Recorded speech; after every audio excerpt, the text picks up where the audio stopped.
morning. I'm back for another episode.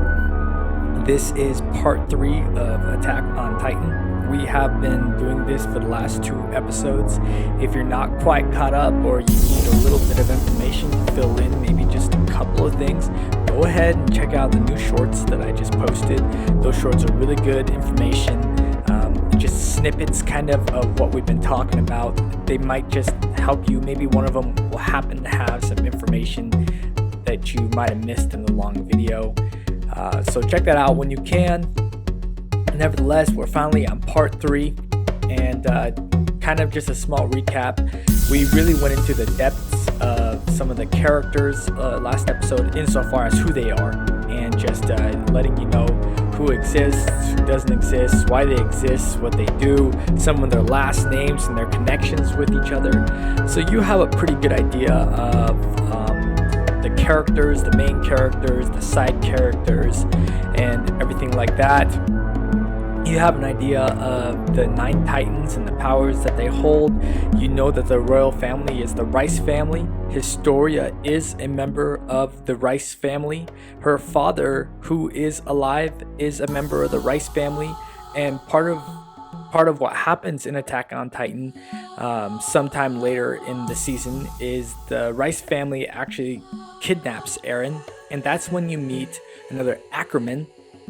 I can't remember the name.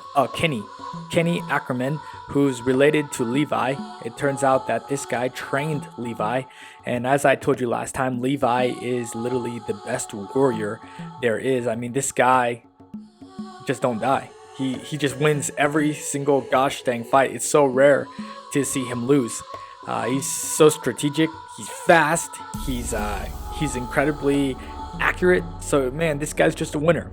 You gotta watch the show, or at least just watch the parts where Levi fights. It's just ridiculous.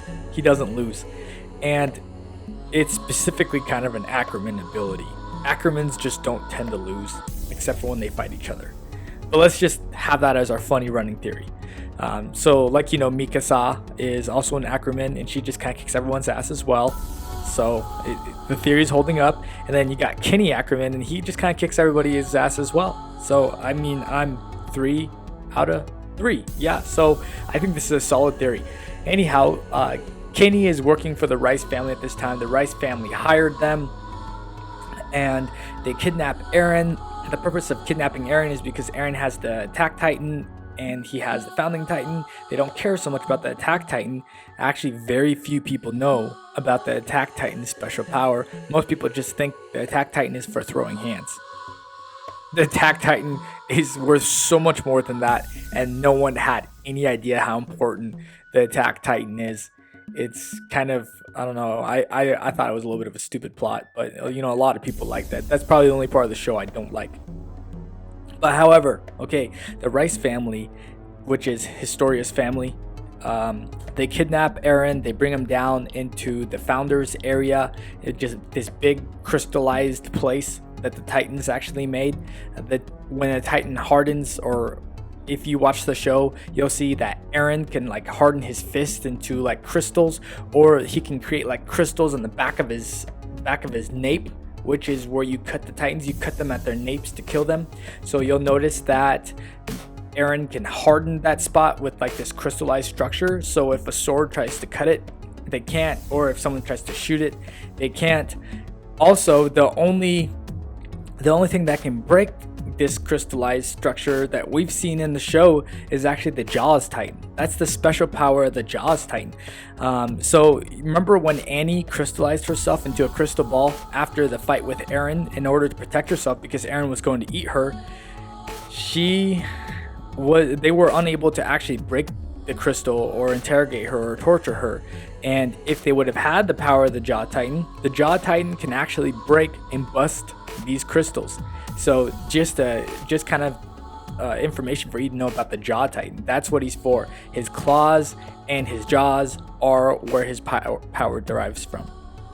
The Rice family, however, kidnaps Eren. They take him to the place of the Founders, and their goal here is really to take the Founding Titan from Eren and bring it back to the Rice family, because the Rice family and their lineage is supposed to, over the generations, hold the founding Titans' powers. Now, what these morons in the Rice family seem not to understand, or maybe they just don't really care about, is even if they get the founding Titan powers, they're not going to be able to do much with it because of the renunciation of war.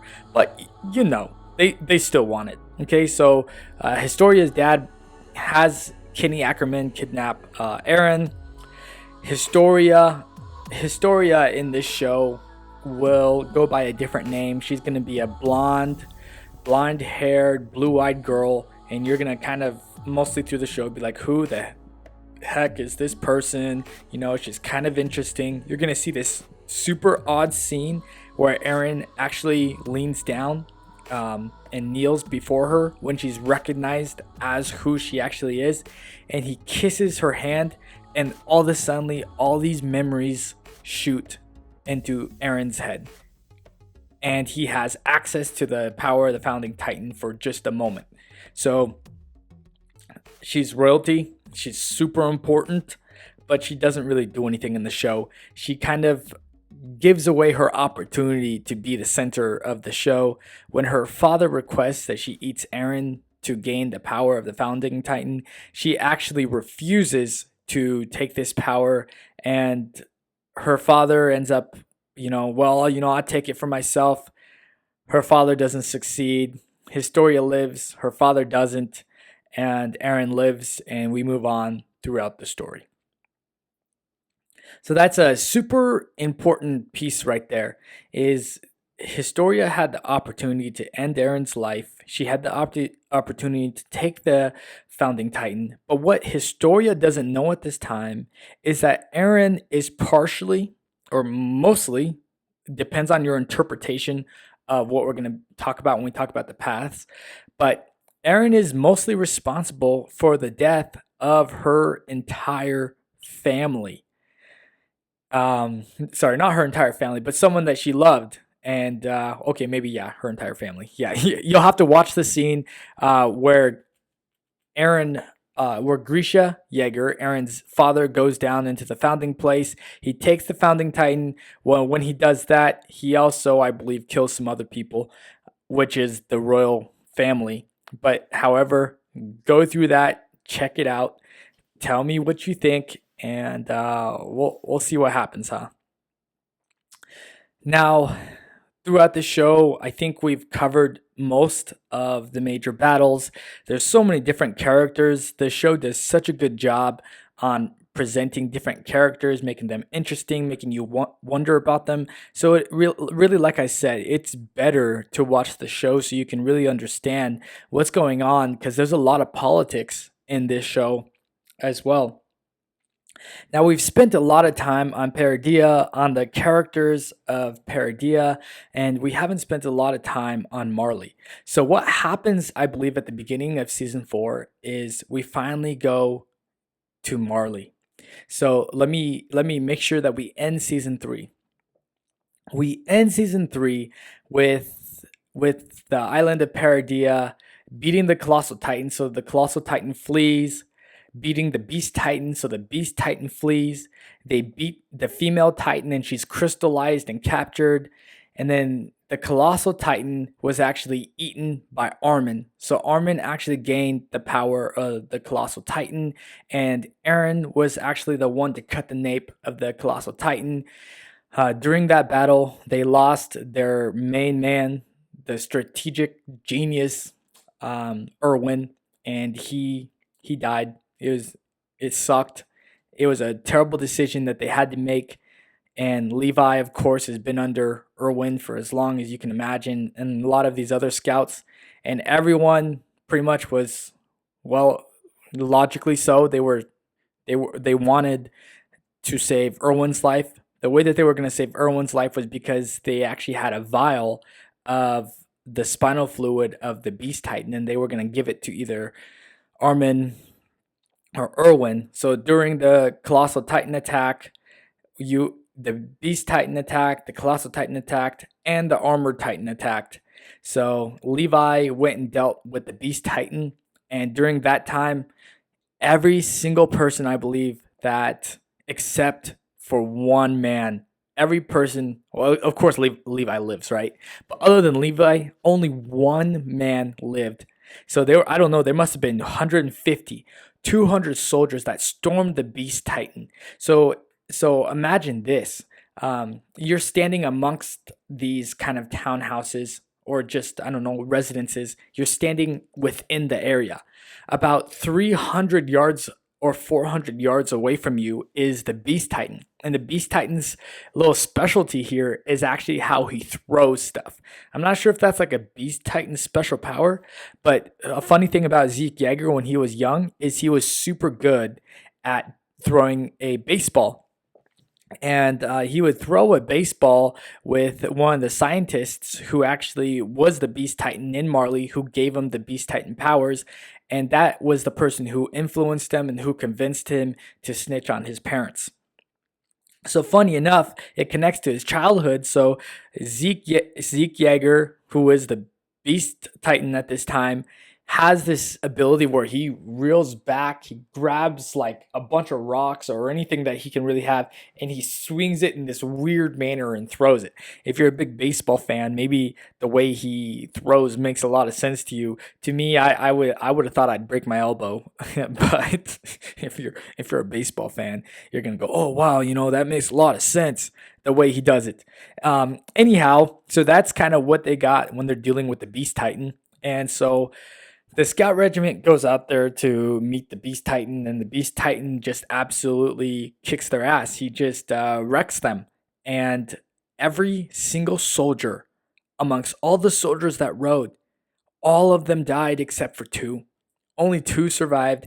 And Levi by himself killed all of the mindless Titans, and he defeated the Beast Titan, but he didn't get to kill Zeke Yeager, because I think the Cart Titan saved them. So the Cart Titan was another factor, I believe, at the end of this.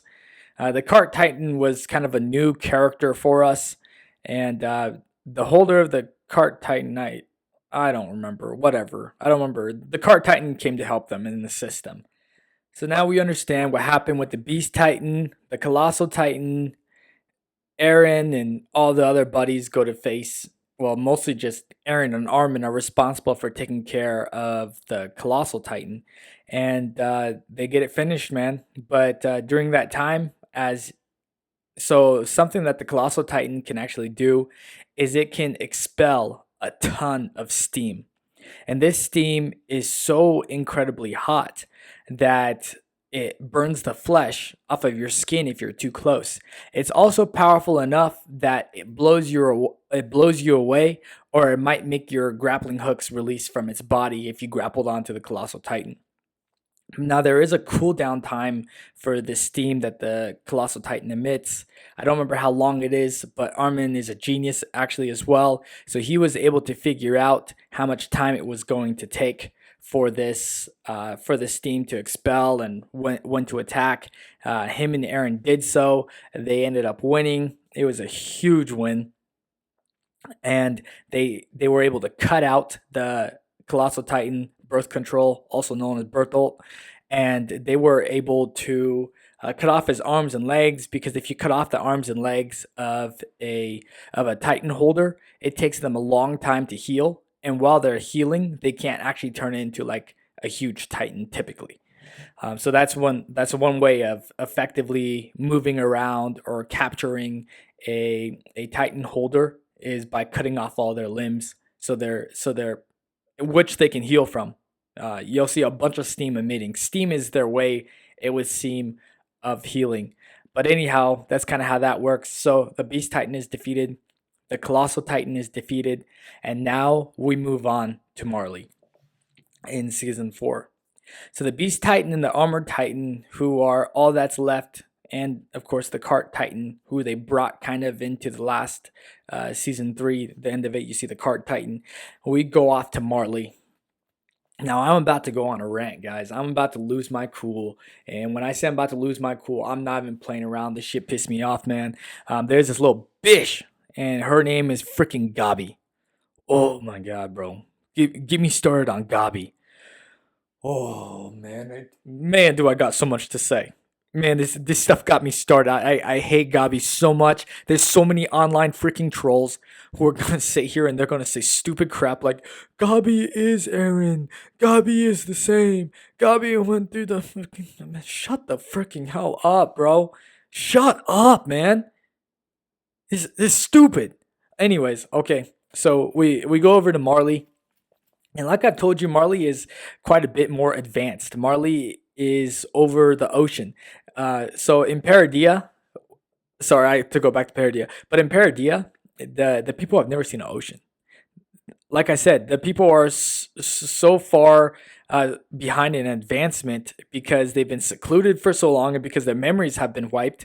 That yeah, they have no way of traversing the ocean, and they have never been to the ocean because of the Titans. They've always been too scared. And you know what? They finally make it. And it's a shocker for them. But across the ocean, Aaron finally realizes that there are people across it that exist. And so he finally realizes that they're never going to be free until they're able to deal with the threat across the ocean. Now we go to the threat, their main threat, the people who've been slaughtering the people who've been planning genocide, the people who've made no movements or have had no intentions of peace, the people who don't give a damn about justice or the lives lost, the people who are willing to just go over and slaughter them, these people, the Marleyans, okay? So we go over to Marley and we start off by kind of seeing Marley's training regiment, and we get to see how young these soldiers start off, the battles that they fight, the weaponry that they fight with. They got things like trains, they got airships, they got machine guns, they got practically 50 cal sniper rifles. I mean, these Marlians just have practically everything. Now remember, Marley is a mixture of both Eldians and Marleyans that live amongst each other, and the Marleyans treat the Eldians like crap. So to really ensure the best life for your family in Marley as an Eldian is to become one of the nine holders, and you have ensured your family honor and respect. Now that's the way that they look at it. That's the life of the Eldians, and the Eldians are perfectly okay with it. Remember, the Eldians are responsible for the last 1,000 to 1,500 years of torture, of killing, murder, genocide. So therefore, the Eldians that live in Mali think that is what they are deserving of. They think that's who they are as people, and so they just take the punishment that they get from the Marleyans, and they kind of just exist in self-loathing, hoping to bring themselves and their families honor because of what they've done. Let's call it survivor's guilt or just plain stupid. One or the other, that's them. I mean, just think about it for a second. It might be the case. Well, I'm black and from Haiti, so maybe it's different. But other people in America might have had a grandpa that was like President Truman, who kind of dropped the atom bomb on Japan. Yeah, okay, so if I am President Truman's grandson, I don't give a damn, man. I mean, I can have my individual thoughts, my individual feelings about what happened, feeling upset, maybe it was unjust. I can have my own moral outlook, but I'm not blaming myself. And I'm sure as hell not going to be a slave in Japan to make up for what my freaking grandfather did. I don't have that kind of guilt. I'm an individual. I want to live an individual life, and I want to be responsible for the decisions I make today, for the life I make today. That's why I'm going to seek peace today. That's why I'm just not going to go out and just slaughter and murder and commit genocide, because I got to live for today. And I want my family to live today and tomorrow. I want my neighbors to live today and tomorrow. That's the reason why you seek peace and you seek justice and you don't fight the wars of your grandfather. And that's why I don't like cultures. That's why I don't like cultures. People in certain cultures think that I need to fight on behalf of the people who are my predecessors, and you don't. You don't. That's one of my problems with the Middle East. Okay, anyhow, so we're in Marley, and we get to see the Marleyans, how they live. We get to see the kind of warfare. We get to see at what age these kids start fighting, which is pretty dang young. We get to meet some new characters. We even get a little bit of a history lesson of Zeke's past. We get a little bit of a history lesson about the founder, Titan, all that kind of stuff. They preview all of that. You get to see it with your own eyes instead of just hearing the story. It's uh it's quite incredible. Now at at this time, at this time, believe it or not, there is a special character from Paradia in Marley, and give me a moment to remember how the heck he got over to Marley. So this special character and a group of his get into Marley, and how they cross the ocean. I don't know actually. I didn't find that information. Okay, some anime or manga nerd who watches AOT comment down how Aaron Yeager was able to get over to Marley, because I actually don't remember that part. So comment down and help me out, man, because my research isn't going well for this part. But however, this person goes to Marley with a group of his comrades. He mutilates himself, and they infiltrate the Marleyan city. Anyhow, in Marley, we meet characters like Gabi, I think a character like Falco. We get to meet Peak, Pick, a freaking hard ass name to say. I think that's like the card titan or something. And these people are all just trash, in my opinion. And then you have the Jaw Titan, so you get to meet the Jaw Titan and his holder. You get to see the Beast Titan and his element and all that kind of stuff. And you get this awesome history lesson by this odd individual in Marley. He stands up on the stage later on in the season, and he tells actually the true history of the Eldians, and that's quite interesting. I want to tell you, I would tell you, for sure, watch his performance as he talks about the true history of the Eldians in Paradia. Check that part out. Let me pull up something real quick. I would like to take this moment to read you a little bit of the history. I think this part is super important for you to be read directly, some of the history, just to wrap things up, to make it clear. And before we get into these characters in Marley, because you're not going to understand why these Marleyans have the hate in their heart that they do for the Eldians. You're not really going to understand why they agree to this kind of oppression that they're under, and why they don't fight back. Why are they fighting for people who treat them like dogs? Why is that? So you're gonna need to understand a little bit of this history to possibly see what's going on in Marley. And then for the people who aren't Eldian in Marley, the actual Marleyans, you're gonna want to understand why they have so much hate in their heart and what happened to their predecessors. And so here we go. Ancient Eldia and Ymir Fritz. About 2,000 years before the main story, a slave girl named Ymir Fritz acquired the power of the Titans, possibly by making contact with a mysterious source of a living matter. The then Eldian King Fritz exploited her powers to build an empire using the Titans to conquer nations, including Marley. Ymir's power later split into the 9 Titans after her death, with each Titan having unique abilities and being passed down through generations within specific families. The rise and fall of the Eldian Empire. The Eldian Empire, powered by the 9 Titans, dominated the world for centuries, expanding their territories and suppressing other nations.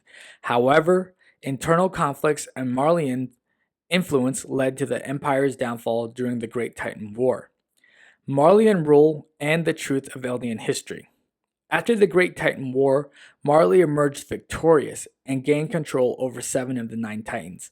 They relegated the remaining Eldians to internment zones and propagated a twisted version of history, portraying Ymir Fritz as a devil and the Eldians as a race of devils who committed atrocities against humanity. Marley used this narrative to justify the oppression of Eldians and maintain control. The Founding King and the Walls of Paradise, or Paradia. The 145th Eldian king, Karl Fritz, ashamed of his ancestors' actions, conspired with the Tiber family, holders of the Warhammer Titan, to end Eldian rule. He retreated to Paradia Island with a portion of the Eldian population, using the founding Titan's power to build the 3 walls out of colossal titans and erase the memories of his people, creating a fabricated history to ensure peace within the walls. Grisha Yeager's basement in the Eldians. Eren Yeager's father, Grisha, was a member of the Eldian Restorationists, a secret organization that sought to restore the Eldian Empire and challenge Marleyan dominance. He went to Paradise Island and eventually obtained the Attack Titan and the Founding Titan, passing them on to Eren. When Eren finally possessed his father's when Eren finally had access to his father's basement, he discovers Grisha's books, which unveiled the true history of Eldians, Marley and the nature of the Titans, challenging the worldview they held for decades.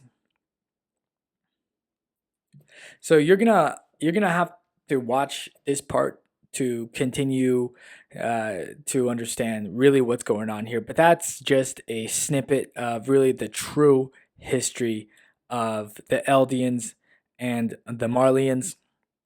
Now, it's true that the Eldians did conquer some places. You know, they won some wars, but it doesn't seem as though Eldians were just genocidal people who were going around just erasing whole cultures. That's not what I'm seeing. I'm seeing people who were winners, and they were winners because they had different capabilities than these other nations. So, in Marley here, we get to see the child soldiers, we get to see how they fight, we get to see how they train.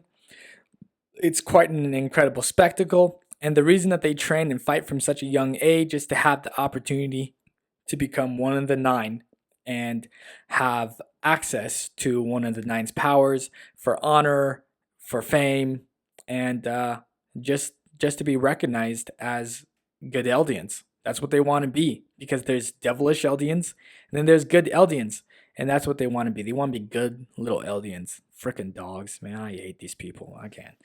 I can't stand these Eldians and Marley, bro. They're a different kind of stupid.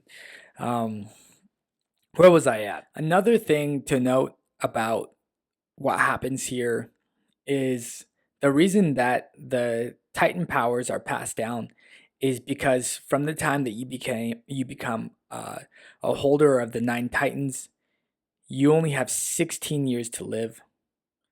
Why do you have 16 years to live? Ymir only lived 16 years. So you only have 16 years to enjoy your life. Well, if you're a holder of the 9, you're probably not going to enjoy your life. The likelihood that your life is ended short, that you're eaten and spit out in clumps, is pretty likely. So if you become one of the 9, it's great and all, but good freaking luck. And then if you do survive, enjoy your 16 years while everyone enjoys the rest of their 50. It's such a trash deal, man. It is such a trash deal. But people love power, man. People love to feel powerful. I mean, imagine being a 20-foot freaking giant Titan that towers over everybody. I mean, wouldn't that just feel so nice? Feels so nice. Imagine the fame and the power, man.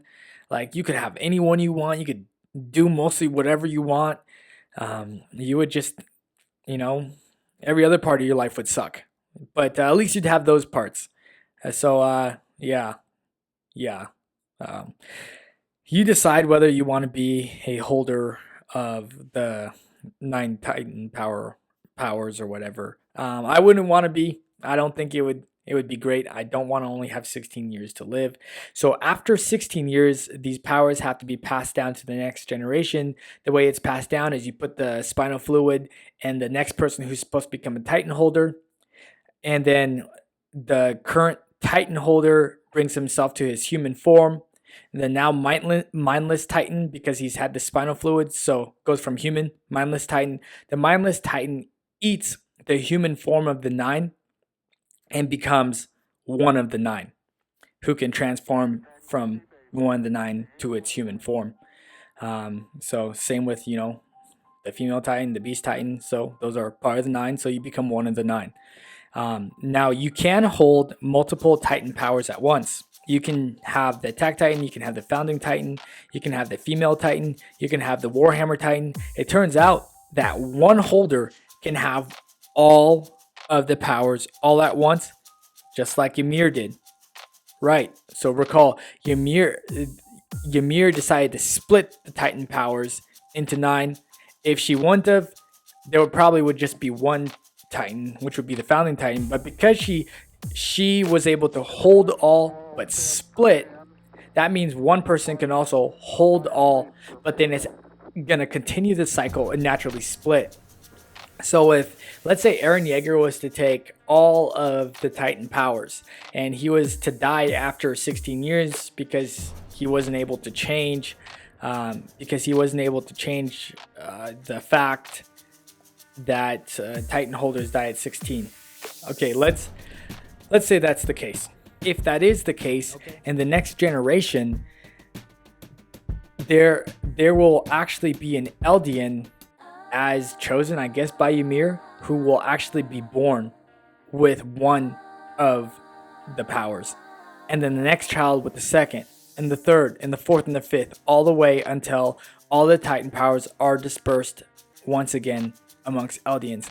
So can you see how this is kind of a perfect cycle?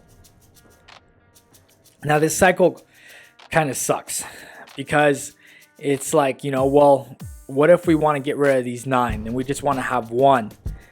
We don't really want to suffer in this manner. We don't want random 9 children getting these powers all the time and dealing with this issue. Well, you're so out of luck. The only thing I think that you can really do is go to the paths. Once you're royalty with the Founding Titan powers, you can go to the paths and request something of Ymir. But I'm not sure what Ymir would do for you or how that would work. Oh, that's right, the renunciation of war. I'm not actually sure if you can do anything. Now, that's going to get interesting. But anyhow, we get to see the Marleyans. We get to see they have like huge airship balloons. We get to see the way they live. It's very much so different than the Eldians. They look more like a modern, advanced kind of industrial town, while Paradia, where most of the Eldians live, kind of looks more like a medieval, old, rundown town. So that's the difference in advancement. And now we get to meet a character by the name of Gabi, Falco. We see all the Titan holders. I told you all this information. We get to see Marley in all its glory. It's really amazing. It's super interesting, the dynamics and the politics that happen. But something that's occurred that you're not going to realize for a little bit is that Eren Yeager has infiltrated Marley with a group of his comrades. And what Eren Yeager is about to do in Marley is going to be unheard of. It's going to be crazy that he actually gets away with this. And I am going to talk about this in AOT Part 4. I will talk about the battle that happens in Marley, what happens as a consequence, and then I am going to rant about freaking Gabi. I am going to rant. Oh my gosh, I can't wait to rant about Gabi. I freaking hate this little bee. But anyhow, come back. I hope you enjoyed this episode. I think we have about another 2 to 3 episodes of this before we go and we talk about Palestine and Israel. After we talk about Palestine is Israel, we are going to leave morality and we're going to talk about justice. But anyhow, thank you so much, guys, for coming. I hope you enjoyed this episode. I plan to come out with more. I just keep doing this every single week. This is a grind, man. This is a grind, but I'm going to keep going. This has been fun. You guys have a great week. I see you guys for the next episode. And, of course, like always, I'll be spitting out some shorts. Give me some input if you have some time. Give me some input on the shorts, what you like, what you don't like. Shorts are pretty easy to modify, and I have more time to play around with the shorts than I do, a 45-minute video. Editing a 45-minute video takes hella time, dude. Like, if it's 45 minutes, it's gonna take me about twice as long. 45 minutes to put all the captions, 45 minutes to look up all the info and make the transitions and all that kind of stuff. So a lot of times it's over 2 hours of work to put out a 45 to an hour video. And then some of you are like, whoa, bro, you spend that much time and you still suck? Well, okay, maybe. I'm trying. But anyhow, thank you guys so much. You have a great week.